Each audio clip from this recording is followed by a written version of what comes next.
crime. It is undoubtedly good news when crime rates drop in any category. But it's also misleading news.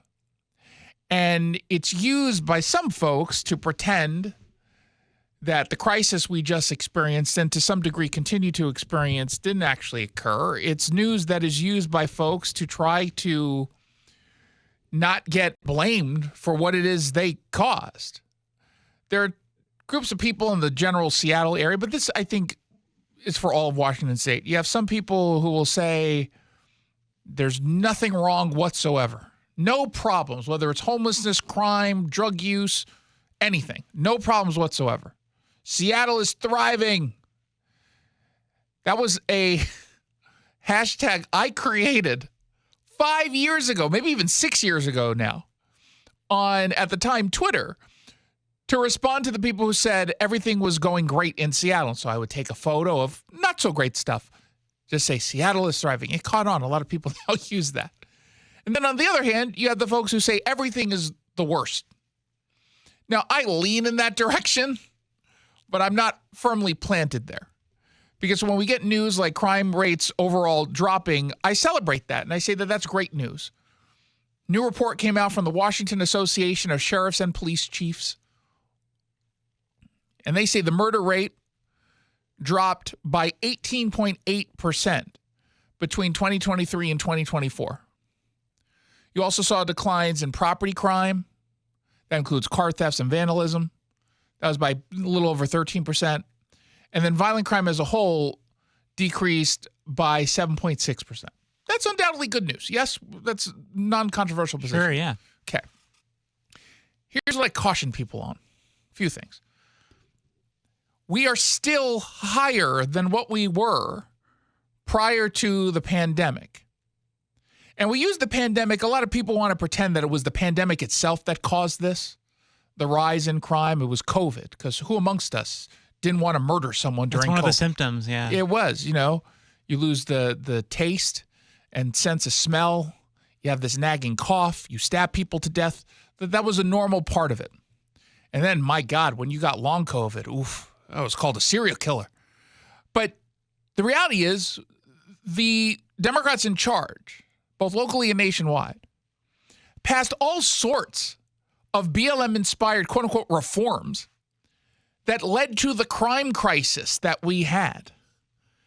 That's what caused it. It wasn't COVID. COVID didn't cause people to steal a bunch of cars, drive them into pot shops, and then run off with stolen goods in another stolen vehicle. That was directly tied to a bill that was passed by Democrats that prohibited police from pursuits. And so what happened in 2024 that caused the number of stolen vehicles to go down? What did the lawmakers finally do? They reversed course. They got rid of that horrible bill. And so the numbers started to drop. I know, it's crazy.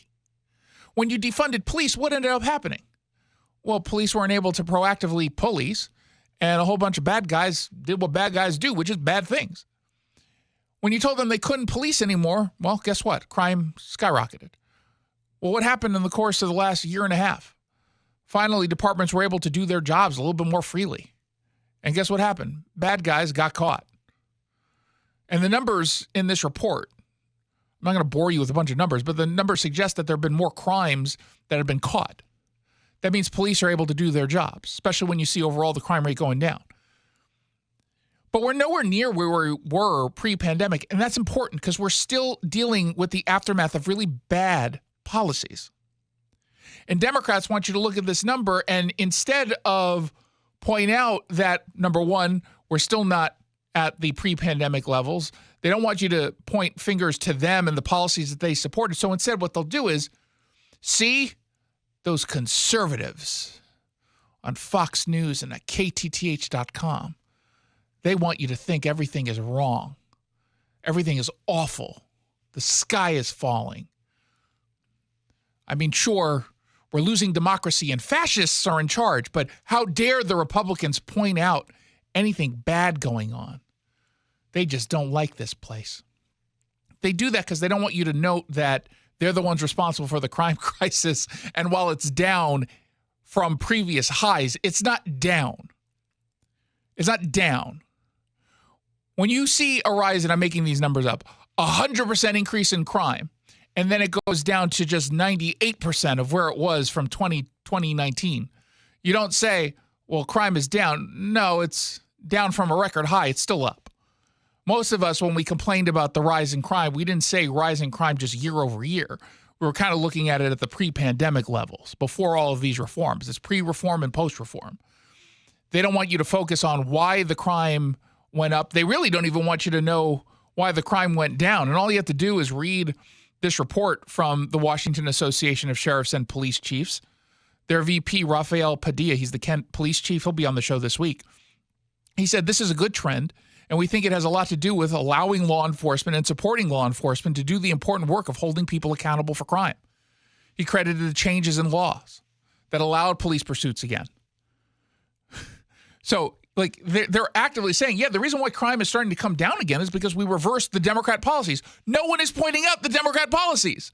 And the people who are the loudest about shaming people like me or you guys at home or Fox News or Newsmax for pointing to the stats, they just don't want you to pay attention to the what and the why and the how, because it implicates them.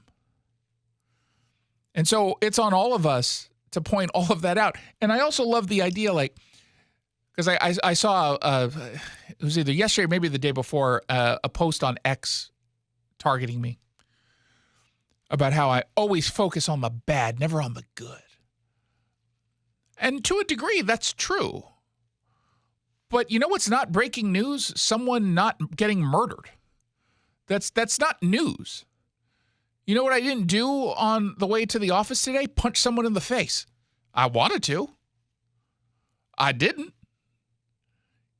I didn't assault producer Jackson today. Did I think about it multiple times? Well, that actually would be news. That would, well, okay, yeah, that's a fair point. Let me reverse that, erase that. But it's not news when something good happens. You know why it's not news? Because that is our expectation, and it is a sad reality that the left, particularly in the activist crowds, end up kind of conceding. It's when something good happens, they're all like, that should be news. That's only news in a world in which nothing but bad things happen. So are you finally conceding all the bad things? I refuse to accept something that's not a murder as if that's news. Oh, we went today without a murder. Oh, no, there was a shooting earlier today. And then, so yesterday, a guy gets shot in the head in Seattle, and then today, grazed in the face. Okay. See, that's news to me. That not happening is not news. And so I'm not going to allow folks on the radical left, the activist class, who for the last 5 years pretended nothing was going on. It kind of reminds me of the people who told us there were no minors having surgeries done at various hospitals around gender identity. It was not happening. Now they're all like, how dare you pause gender-affirming surgeries? But you just said they weren't happening. Well, now people are like, well, see, crime is down. Y'all were the ones telling us crime wasn't a problem. You told us for the last 5 years that it wasn't actually occurring. What crime crisis? That was created by Fox News. Oh, okay. Thanks.